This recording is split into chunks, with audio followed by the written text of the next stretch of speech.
Raobat, Hatep Bisa. My name is Nasut Atun Hutep Emre Atumraye, and I'm a student teacher of our master teacher, Padma Babianoon, aka Malakazi York.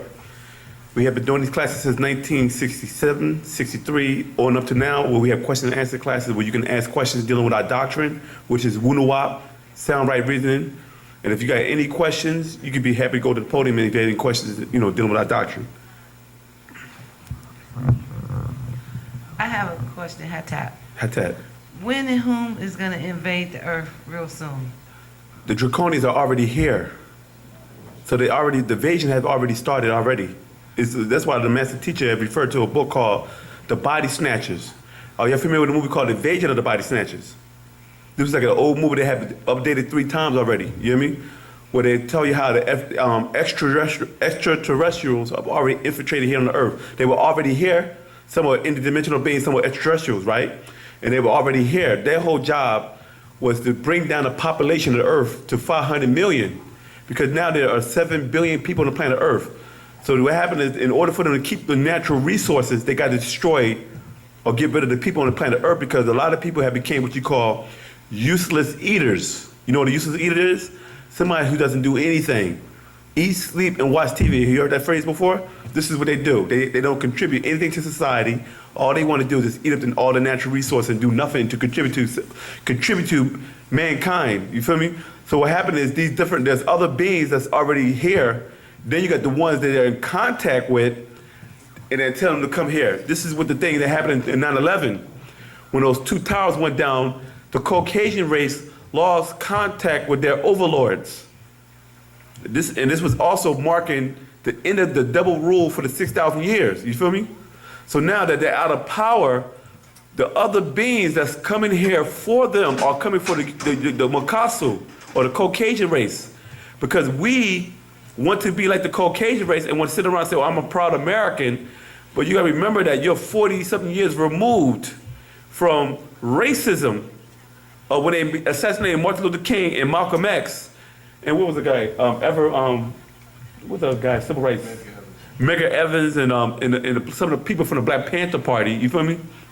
They assassinated them under the director of the FBI that day and time. Was J. Edgar Hoover. You know what I mean? So that thing is, now that you're acting like the European, you're ended up on the radar also of these extraterrestrials, because we had a covenant where you're not to be touched. And what happened is, our master teacher said a few updates back that these beings that eat human flesh and drink blood only eat 6 ether disagreeable flesh. So that means that they can't eat anybody that's vibrating on 9, because it's not to their liking, you hear me? But when you start eating, looking, smelling, praying to their deities, or being like a Caucasian, you start lowering your vibration from 9, 8, 7, 6 ether, you hear me? And now you show up on their chart. This is why you're watching now, if you've been watching the news, watching Facebook, or the social media, right? You're realizing there's a lot of black people being abducted or disappearing. You know what I'm saying? They got amber alerts going all over the country, because now our own people are vibrating on their frequency. And it's not that they're good or bad people. It's just that when you start emulating a culture or a lifestyle, you start vibrating on their frequency level. When you start liking songs by Justin Timberlake and who else is it? Robin Thicke and Macklemore, and now in Eminem, you're vibrating on their frequency tones. Because back in the day, you listen to Eminem, or remember back in the day when Vanilla Ice came out, people say, oh, he sounds whack. You hear me? Because he didn't sound like MC Hammer or Rakim or LL Cool J or Kid and Play. You feel me? Because his tones was vibrating on a different frequency. But now it got to the point that the music had been changed to fit the Caucasian rhythm. Or not rhythm, but their sound, you hear me? Or their vibration. You hear me? Now, what you think are hit songs are actually is European music. And you're listening to it, and you say, oh, I like Justin Timberlake. I like a suit and tie, you hear me? So now that you're in the Robin Thicke era, you hear me? You're on the radar. And this is what the invasion is talking about, the beings that come in here to eat the Caucasian flesh, which is they call the other white meat. They say, oh, pork is the white meat, but it's the other white meat with the Caucasian race. Yeah. That's it? That answer your question? All right. Yeah, go ahead, bro. Wait, one other. Yeah, good. Why they not making themselves visible to the world then? Because if they walk a 9-foot reptilian or somebody walk down the street, the first thing you would do is panic, right? And people will start pulling out guns and shooting them. This is why they were at one time, and I think it was called the Fast and Furious, when they was sending weapons in Mexico to see what and tracking them. And now and when they realized what the weapons were being used for, now the government was like you had to what's it called? Disarm everybody, right? I think what was that 2 years ago or a year ago when they started disarming, they told people turning guns in, right? When they stopped selling ammunition, they started selling assault rifles on the gun show market. You know what I mean? And people don't realize that they're trying to remove the weapons, so when these beings get here, there will be no resistance. You feel me? So you see them every day, but you don't recognize them because you have been dumbed down. Meaning that, what's that spy movie everybody watches that's real popular? What's the most popular spy movie that ever came out? Can anybody name it? James Bond. James Bond. Now, when you look at James Bond, right, he's supposed to be what? Tall, they said tall, dark, and handsome. Well, you know he's a Caucasian, right? But he always had darker hair, right? And he's, you know, they're supposed to be what the Caucasian call a handsome white man. You hear me? Now the new James Bond looks like a frog. Hideous, blonde hair, blue eyes. Look at Daniel Craig. He's hideous to look at. But what happened is you got so used to watching him, watching other Caucasians, right? Because remember the master teacher said years ago, what is the purpose of pushing Bruce Willis? You feel me? Or what's the guy, the one that just died? Phyllis Seymour. What's his name, the guy that died, Phyllis Seymour? Yeah, Phyllis Seymour. He plays in Crying Game. He's a renowned actor. Or who's another one? It's so many of them. Brad Pitt, Robert Redford. You hear me? So when you look at all these new actors, right? They're real hideous compared to 1940s, 50s, 60s, and even the 30s. Back then, what they call a sex symbol or idol back then in the 1920s in the silent film era was Rudolph Valentino, right? They call him the Sheep. You ever remember that silent film, right? But then you start getting with Clark Gable, Cary Grant, Rock Hudson, James Stewart. You feel me? What they all got in common, these what you call the icons or the sex symbols of a Caucasian race. You couldn't even get an acting job unless you was very handsome, right? According to their standards. Now you look in the year to the late the 90s and the 2000s, right? What you're calling your icons are hideous Caucasians. Because what the master teacher was saying is that some of these beings that live within the earth, or these reptilian, or these extraterrestrials, ain't just reptilians, other species too, right? They are coming here on earth, and when they're mixing in with us, right, they're creating hybrids that look very hideous. You hear me? They're like, oh, that's ugly, right? But what happened is in order for you to accept them, they start giving these roles to these ugly actors and actresses, like Glenn Close. You know what I'm saying? Jennifer Aniston. Who else is it? Jessica Sarah Parker. And I can keep going on and on. They are ugly.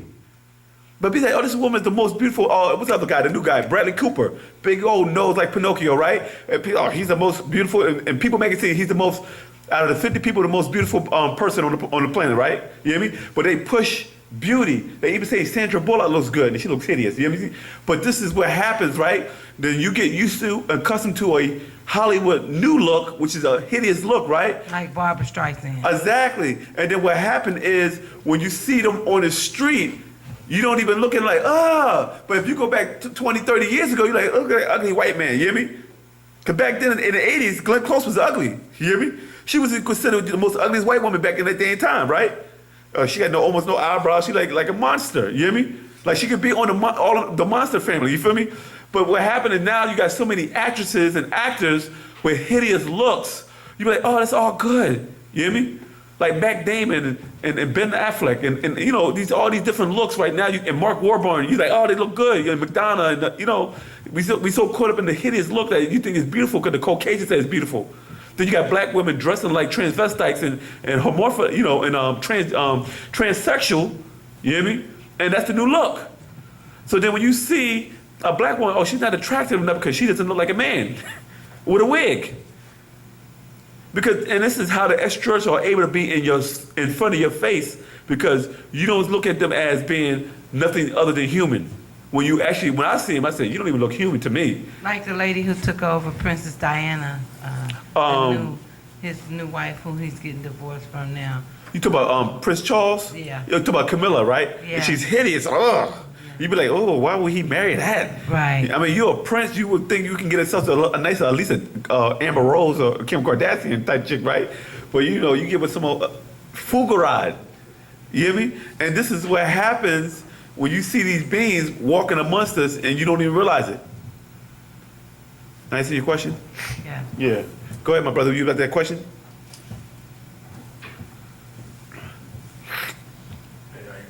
Hey, How you doing? I was wondering, could you explain ether? You said ether? Yes, what is, could you define it? Well, ether, when you look at it, right?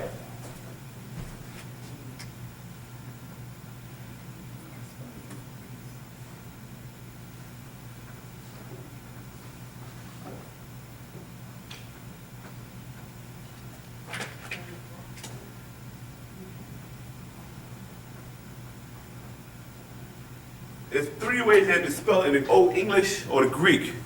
Ether, right? But when you look up the definition for it, it means fire or light.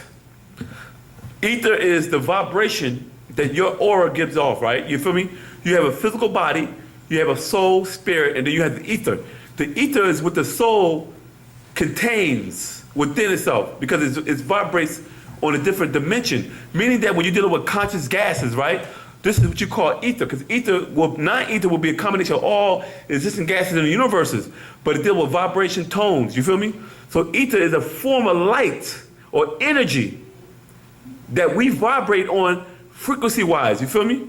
It's like, you know, you're Super Saiyan, you know, you ever watch Dragon Ball Z? You're Super Saiyan 3, right? Some people are Super Saiyan 2, some people are Super Saiyan, and then you got regular like Goku, like regular before he even transforms, right? So what happened is ether will work the same way, almost similar to that, because it's different levels of what? Vibration or energy levels, you hear me? We as Nagaru, we vibrate on the highest ether that exists in the unknown universe, because we were created from the universe. You're saying we were a part of the universe, which is dark matter. You feel what I'm saying? And out of dark matter came dark energy, which you call the black suns, which we were a part of, but we slowed down the vibration and took on human forms, you feel me? But we vibrate on that ether because that's why your hair is the way it is. Because the sun heat genes that's inside of your blood causes the straight fur that you got from mixing it with different races to cause your hair to kick up. What we talking about? And right here, if you read inside the Holy Tablets, what page is that on anyway?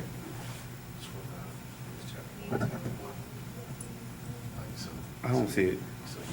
Yeah, exactly. Yeah, it's on tablet right here on the Holy Tablets. 9 ether is a combination of all existing gases of nature. What page is that? You read the Holy Tablets before? I mean, that's where I got ether from. Oh, you own the Holy Tablets? I mean, I've been reading offline. Okay, I got you. He'll give you the page. He'll write on the board for him. It's on page 3 of the Holy Tablets. Yeah. 9 ether is a combination of all existing gases of nature. Nothing anywhere can be as powerful as the all existing gases. On Earth, these gases are known as radon, with an atomic number of 26, Zexnon, which is atomic number 54, and krypton, with atomic number of 36, argon. So it goes into the whole periodic chart, right? Like I was saying before, therefore, 9 ether is the most potent power in all the boundless universe. Ether is the original creator who grew all the universes. Ether beings utilizes the force that yield energy versus energy into one form. Like I was saying earlier. Here you go. You know what I'm saying? So 9 ether is the vibration that we vibrate on. The Hindu vibrates on 8 ether because it's not a pure being, but it comes from out of us. And out of the Hindu comes the Mongoloid gene, right? Which is what you call the Oriental, and they vibrate on 7 ether. Then out of that, you got 6 ether, which is the Caucasian race, who vibrates on the lowest ether out of the 4 different species. You feel me? So what happened is because the Caucasian vibrates on that level, it has no soul, so it can't make it to the other dimension or make it a transfer from one dimension to another dimension because it doesn't have enough power. You feel me? But we do. So what it does is the Caucasian woman will mix her gene with the Nubian man in order to get a boost of ether to make it to the other side. This is why it was said in the scriptures or the ancient tablets, do not mix your seed in with these people or these Adamites, for you will lose something. You feel me? So when a Caucasian man mixes with our women, he doesn't get a boost because he vibrates on 5 ether, while the female race of the Caucasian race vibrates on 6. You feel me? So ether is that all existing gases, like I said earlier before. You feel me? Which we are composed of. But what happened is when the Romans and Greek and them got their hands on it, they didn't understand light energy or light fire. So you know what I'm saying? So the only word they could use back then was the light and fire to describe ether. Because you remember when you drink ethanol, or you call alcohol, you hear me? It causes what? A burning sensation inside you, right? What they call whiskey back then, or wine, they call it what? Spirits. You hear me? They said that in the strongest spirit will be called what? Gin. Gin and juice. Gin is the Arabic word for what? A demonic, disagreeable demon. You hear me? Or the genie, jinn of the lamp. You feel me? So you as an ether being that's in a physical form have an inner sun in you. You know what I'm saying? And when you breathe what? Heat, right? You breathe in oxygen, but you give up carbon, right? Carbon monoxide, right? When you light a match need what? Oxygen to stay lit, but it gives up carbon, right? So what causes you to heat up? Why did your body stay at 98.6 degrees? You feel me? Why did your body temperature stay warm? And then when you die, why did your body stay cold? Because you have a light in you, which you call the ether. You feel me? This is what keeps you warm. This is what keeps your hair follicles woolly and nappy. You feel me? That's what the ether is right there. So that answers your question, my brother? Yes, it does. All right. What do you call somebody that's like, I guess, losing ether, or like how you see some people losing their pigment? Yeah. Mm-hmm. You have an explanation for that? We talk about a person that becomes melanin recessant. Melanin and ether is not the same thing. Well, yeah. You hear me? Yeah. But melanin works along with ether. You hear me? Because a Caucasian is, like I said before, is a 6 ether being, but it lacks melanin. Doesn't have enough abundance of it. You feel what I'm saying? So a person who is losing melanin has a thing what you call leprosy. You hear me? And any skin disease that exists now is a form of leprosy. They don't want to tell you this in school, that chicken pox, measles, ringworms, and all this stuff right here is a form of leprosy. Understand? So when a person has a thing called vitiligo, that's a new word for it. But they're not telling you that if you look in the book of Leviticus, chapter 11, right? Is that chapter 11, if I'm not mistaken? In Leviticus, let me read it for you right quick. When it concerns the laws of leprosy. Okay, it is. It's chapter 12, 13, and 11. But it right there, it breaks, matter of fact, 13 and it's 12 and 11, if I'm not mistaken. The whole chapter 13 talks about it. Yeah. Right here in the book of Leviticus 13, right? And the Lord said unto Moses and Aaron, saying, when a man have in his skin of his flesh a rising, right? A scab or a bright spot, and it be in the skin of his flesh like the plague of leprosy, then he shall be brought unto Aaron the priest, or unto his sons the priests. And the priest shall look on the plague in the skin of the flesh. And when the hair in the plague is turned white, that means that his hair color was a different color before it turned white, right? That means he had color, right? You hear me? And the plague is in sight, be deeper than the skin of his flesh, it is the plague of leprosy. And the priest shall look on him and pronounce him unclean, right?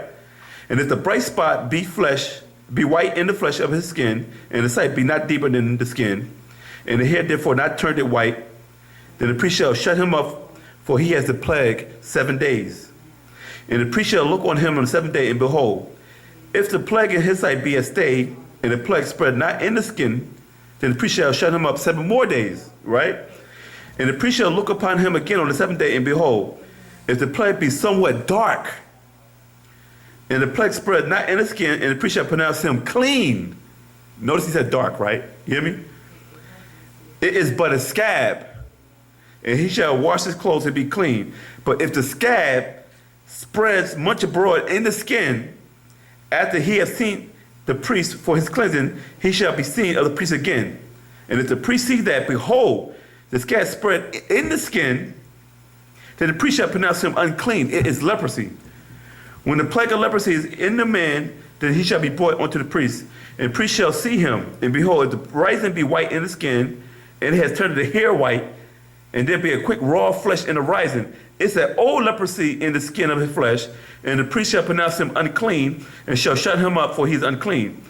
If a leprosy breaks out abroad in the skin, and the leprosy covers all the skin, right, of him that has the plague, from his head even to his foot, whosoever the priest look, then the priest shall consider, and behold, if the leprosy has covered all his flesh, he shall pronounce him clean, that he has the plague. It all turned it white, and he is clean. So what happened is leprosy will be a skin disease where you have scabs and shows white patches, like you see a person who has vitiligo, and you see white patches of skin going through their body, right?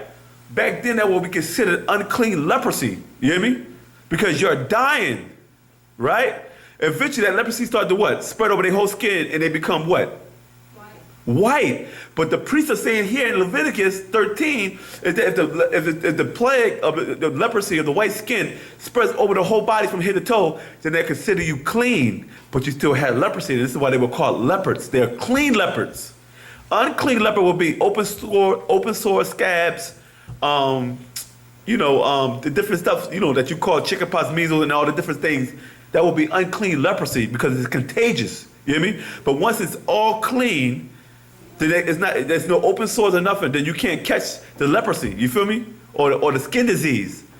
And this is what that explains about why you see people that have different blotches of skin, because they have leprosy and their skin is being destroyed. Yeah, we have some questions from the online viewers. This question is coming from somebody named Cobino Ray. Yeah. They want to know, are the Homo erectus and Atari the same? Did we answer this question before? I think so. Huh? I think so. I'll go over it again if I did. He also asked this question, he said, are all the planets in our solar system hollow, and is this natural? Okay. What you got to understand about planets is this. When you're looking at planets, these planets are nothing but rocks or asteroids, you hear me?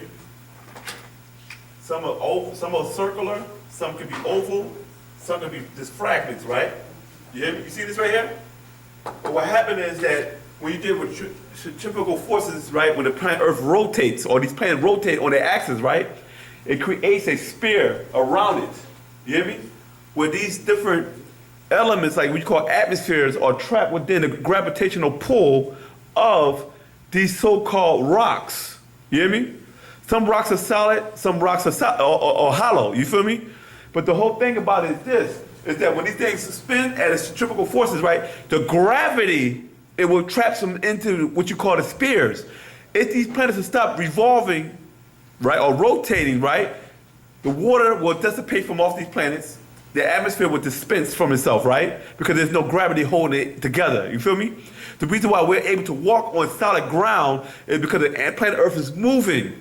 And by it moving is how you're able to stay grounded. But once you come out of the Earth's atmosphere, right, now you're dealing with zero gravity. That is why you appear to be floating in space, because there's no gravity anchoring you to the ground magnetically. You feel what I'm saying?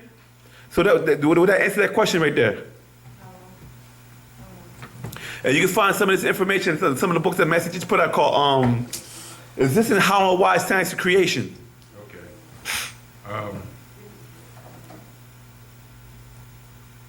And I think it's another book called From a Law to Man. That was an old book back in the day. Okay. He also asked, he said, are the Hindu race the Dravidian? And if so, are the Hindu from one race of species of Anunnaki? He said, repeat that one more time, because I didn't. It's not soaking in my brain right now. He wants to know, are the Hindu race the Dravidian? And if so, are the Hindu from one race of the species of Anunnaki? The Hindu race are the descendants of the Dravidians. And you had different, the reason why the master teaches the word Hindu, for lack of a better word, because nobody could really pinpoint the different species that came out of these Drava'u. These Drava'u, if you read the book, I think it was The Master Secret, did you read it? Well, it talk about if I'm not mistaken, it talk about how the beings, the Aborigines that came out of Australia were actually the original Drava'us. And when they mixed in with the Asiatics, or the Oriental race, they gave birth to the Hindu race. This is probably why why you they have- see Hindus with alkaline type features. But when you go back and look at the astral Drava'us that have not been mixed in, right? They got broad noses, big lips sometimes, just like a Negroid, but they have straight hair. You feel me? Because that being came from out of the Pt.1 when they mixed it with the reptilian species. You know what I'm saying? Or the Fugarides or different other races, not the Fugarides, but the other different extraterrestrial species that came to here to Earth. You feel me? So the Hindu will be a hybrid of a Drava'u and the Asiatic, or Asian or Oriental, that came from the Jumanian seed of the beings that came from a Taurus or what they call Bhuti, the Teros. You feel me? Yeah. So they're different species of Hindu or Drava'u. You feel me? All right. Yes. Question is from 108. It's matter of fact, on verse 108. what book is that? This is called The Master Secret, Birth of Earth and the Matrix. First, it was you alone on this planet for millions of years. What page is that? It is on page 9, verse 108. It was a black planet. Next from you were the Aborigines of what is now called Southeast Asia or Australia. And then they bred and moved it north from island to island till they ended up in what is called today India. Then came the Asiatic of the Far East, ranging from what is called today Mongolia to China, Korea, on down to Vietnam, and the nearby islands such as Philippines and Japan. The mixture of the Aborigines or Drava'u Indians and the Eastern Asian birthed many subgroups. Later, much later, the human beasts of the Northeast descended on them. They were diseased, cursed leopards, like we was reading earlier inside the book of Leviticus, right? For those who read the scriptures, right? Europe, which is called Europe, who raped it, killed, plundered their way westward towards Arabia to northward, birthing many subbreeds from Portugal, Spain, France, Italy, German, Poland, Scotland, and Iceland, from island to island, land to land, mixing their Celtic, cursed genes. So if you get this book right here, this is the book you need to check out right here that goes into a little detail about that. You got the truck you were talking about earlier? Yeah, he got it right there. Yeah, go ahead. Okay, this question comes from one named Luwabi Sarufat. Before you go into that, let me just pass the mic over to my brother, Serbi Tsihita Kawut. I think I've been up here a little too long. Pass it over to my brother.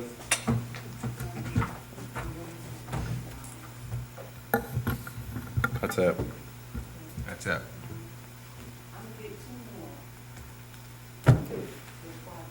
All right, brother. All right, yeah, the brother Luwabi Sarufat, he's asking a question dealing with Anu. I think he's confused. He says, Hatep Isar, I asked this question as humbly as I know how to. He said, Pop wrote the book, Man for Planet Risk. Enki is half Draconian and half Natharu. We all know that his mother, Id, was Draconian. Wouldn't that make Anu his father, Natiru? If so, then why do the students of the master teacher always say Anu is Draconian? Okay. Cool. First, one of the issues that's happening with us as we're transitioning, where we're going out of the school of Sumerianism, right? And while we were in the school of Sumerianism, we considered the Anunnaki as being the highest at that point, really, because we weren't getting detailed information on the Natharu, really, as much as we were focusing in on the battle between the two brothers, Enlil and Enki, their father Anu, and this is coming from Sumerian tablets, right? But when we go into ancient Egypt and we look, matter of fact, you can go to a book called Questions of Dr. Malachi Z. York about the beginning. I don't have mine on hand, but in the section that starts to talk about the Ogdoad, it explains that when you're talking about the Ogdoad being represented by those four pair, right, or the Hamunu, right, this is Nun, Nunet, He, Het, Kek, Kiket, Amun, and Amunet, or Nial and Niut, right? When you're talking about those beings, he explained inside of that particular scroll that these beings also represented genetic shifts of our ancestors being the Natharu, who were living under the waters at that time. So, with that being said, these beings were going through these shifts, but these beings were also living under the waters. They were living under the waters on this planet. Also, if we go to Patrak, the formation, it also further tells us that you had the Natharu who were living under the waters. Let's see. It says, the Patahite on verse 69 of Patarak, the formation.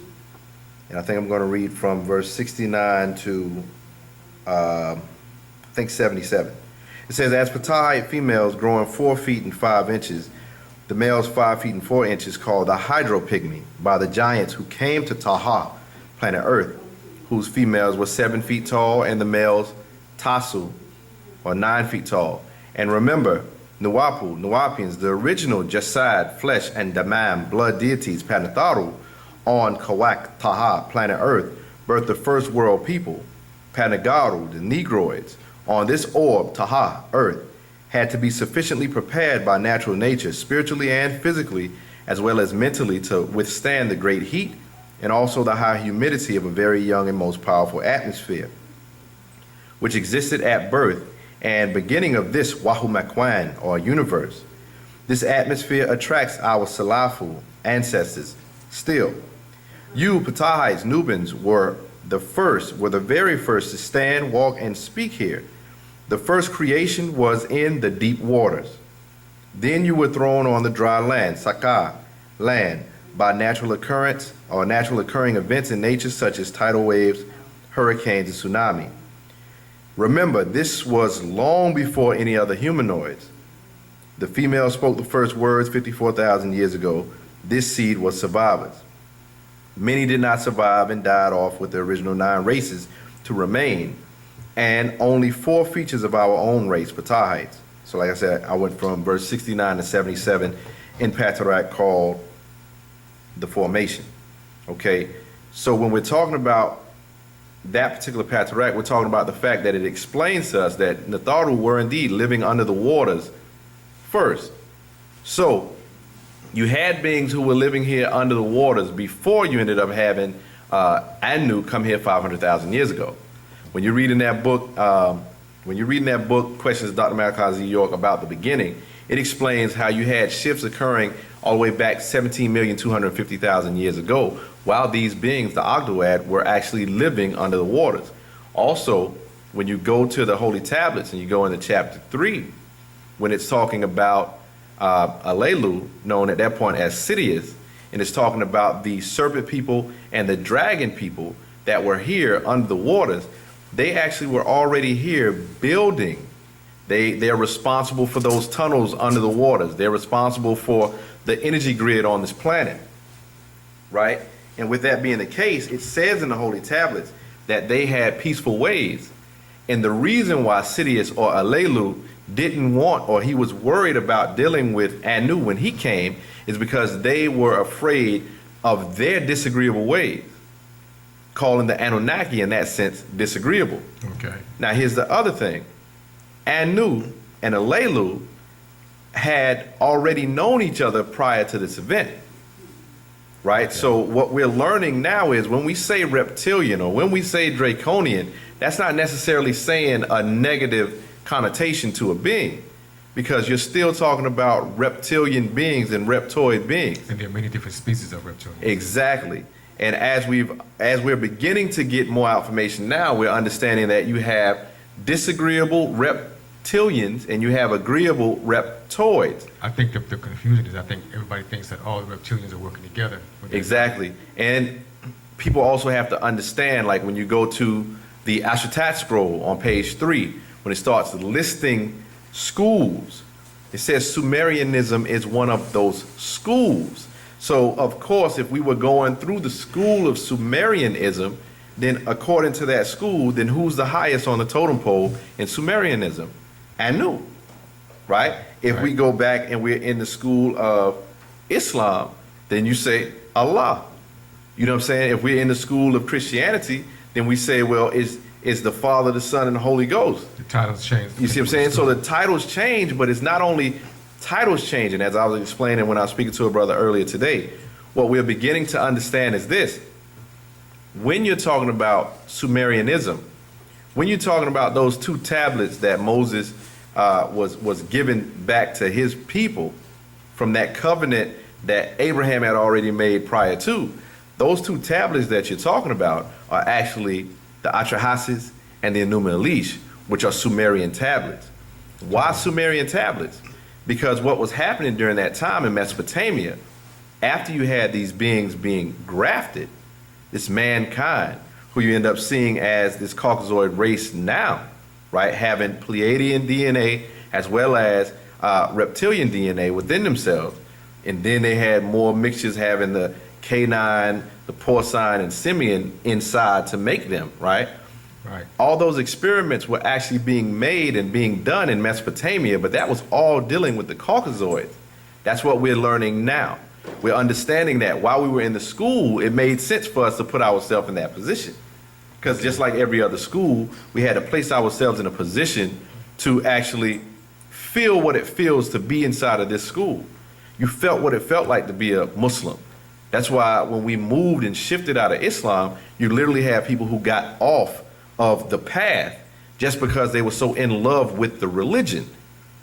You understand? And when he left it, people jumped off because they were in love with Allah, not realizing that, okay, here's a name that's still Mesopotamian gods, Mesopotamian deities, and when you find out who the Mesopotamian deities are and their purpose for making religion in that sense, that was the Anunnaki making that religion to keep the beings that they grafted within their due bounds for them to be able to later eat. While our ancestors, dealing with Ptah, dealing with Sekhamtet or Sekhamuat, they were already in Africa and they had nothing to do with that except for when Enki came over asking Ptah and Sekhamtet, how did you figure out how to do this thing genetically so that these beings would be stable genetically? Because if you can recall, dealing with the Anunnaki and dealing with Mother Ninti, she was failing in her experiments at first. That's right. You follow? So in order for Enki to figure out what needed to be done, and you can refer to actual fact number 22, called 18 plus 18 plus 1 equals 37 genes of the mitochondrial DNA, it explains that Enki had to come to Ptah to be taught the way as to how to utilize that formula within the mitochondrial DNA so that they won't continue to be having these totally diseased and botched up beings that they were making. So yes, indeed, it became a situation where Enki and then his son, Nabu, and Marduk, well, Enki and Marduk and Nabu came over into Africa and then they mixed their seeds there. But one of the beefs that Enlil and Enki had was that Enki decided to take on the way of the Natharu, while Enlil was opposed to that.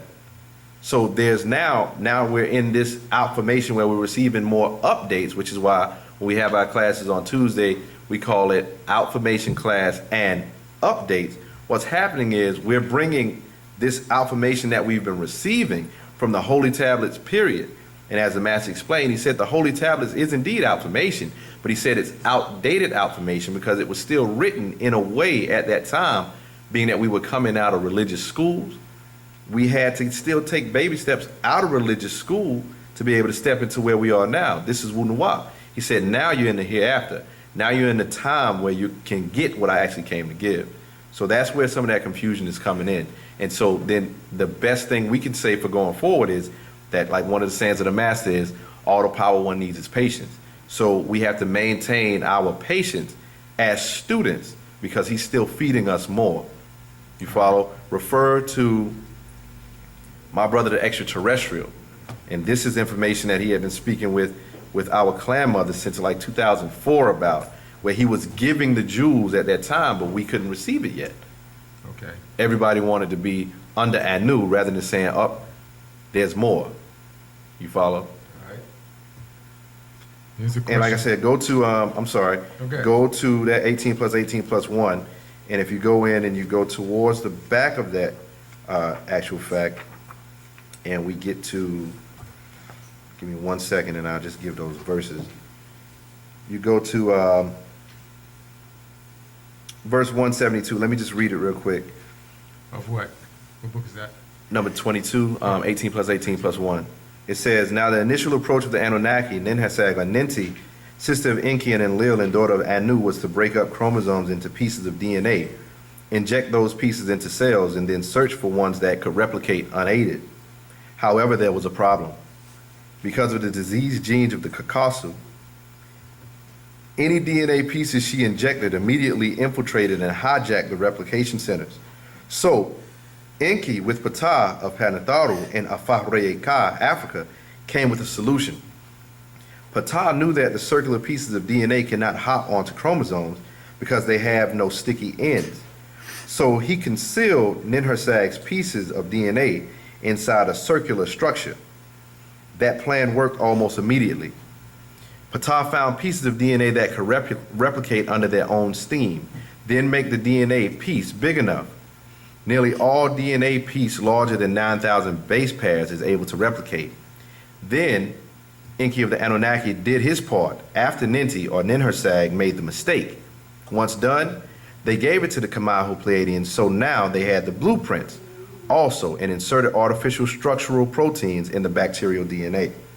So that reference gives us further knowledge to be able to see how when you're dealing with this, it's not as cut and dry as we may have thought during that period in time. You understand? Sure. Because at one minute you're thinking, okay, Anu, he's got to be agreeable. You know, Anu's got to be agreeable. Enlil's really agreeable. Enki's disagreeable because he went against Anu, right? But at the same time, the master explained that you have to remember that when you're dealing with the account that's given, you have to make sure you ask yourself the question, whose perspective is this coming from? Because if me and you get in a fight and I go back to tell that story, I'm going to say that you were the bad guy. Because I'm not going to make myself look bad. I'm not going to say he was really being a nice guy and I just went over there and smacked him. I guess it's like how the Caucasian says, whoever wins the war gets to write history. That's how they go. So we have to make sure that as we're going through each one, we have to maintain that level of awareness. Where are we right now? Who are we dealing with right now? And that's why we have a guide who guides us through that time. All right. I have a question from a person called himself Ty Pack. And he says his question is, he says he falls on the sign of Capricorn. You want to know if you could explain how his sign is ruled by Saturn and also who Enki is. He said he read that he was a Sumerian deity. He said maybe that's the reason sign of Capricorn, where his sign of Capricorn may came from. I don't know. Okay. First, we'll say you have to understand that before lunar astrology, which is when you start talking about these signs, talking about Aries, Capricorn, Taurus, Leo and all of that, these particular signs or these names of these signs were actually being given by Caucasoids. You follow? But when you go further back into ancient Africa, before they were talking about there being 12 signs, and you go to Hathor's temple and you're at the temple in Dendera and you see that, you see much more, because when we talk about it, we're actually talking about the number 24 more than the number 12. And also the way that we deal with it, we deal with solar biology as opposed to lunar astrology, understanding that we are indeed connected to our own ancestors outside of this planet. And each one of these planets are living just like we are, just like this planet is living. You understand? So we are literally connected to these things. These things are thinking things. These things are intelligent. You follow? But your level of you thinking of intelligence becomes a little hard for us to imagine, because we base intelligence only from our perspective of human intelligence being superior. We don't think about the intelligence that ants have. We don't think about the intelligence that plants have. You follow? So when you start talking about that and somebody else explains to you that the Capricorn is ruled by Saturn, being that that's not a part of our doctrine, I can't explain somebody else's doctrine to you. You may want to ask them that particular part. But then for the second part, when you're talking about Enki, from a Sumerian point of view, Enki meaning ruler of Ki or earth, that being was indeed a being mentioned in Sumeria, and that being is a brother of his own brother named Enlil. Enki was a half-brother to Enlil, and Enki's mother was a being who was already here living under the waters before Enki's father came here. So, yes, Enki is a Sumerian deity or supreme being that he had followers, during their encounters and their accounts. When you look back into tablets like the Enuma Elish and the Atrahasis. Hopefully that answers the question, and hopefully you can ask whoever you receive that other piece of information from, you know, about the Capricorn and Saturn. Because that part I'm not sure on, because that's not Wu-nuwaup. I was trying to see if you could explain angelic beings. Okay. Angelic beings, okay. It's interesting, right? Because, and y'all gonna have to let me know if you can't see this, because the children get up here and they mess with the markers and now they dried out. So, all of them. You got any extra markers by chance? Is the red one the only one that comes in? Yeah, we do these two. All right. When you say angelic beings, right, that's wow. Yeah, I might as well not. All right, when we're talking about angelic beings, you got the word angel. That word comes from a Latin word, which is angelus, right? That word means messenger, right? So, when you have, and you can't see it, you can? Yeah, I can't help you, I'm sorry. It's spelled, you know how angelic is spelled, A-N-G-L, add O-S to it, and you got angelos, that's Latin, and it means messenger. All right, hopefully on the screen he'll be able to put that up for you all, but our markers are real bad right now. Sorry about that. But basically it means messenger, right? Now, throughout religion, we've been taught that you had these beings that came down to this planet from outside of this planet, right?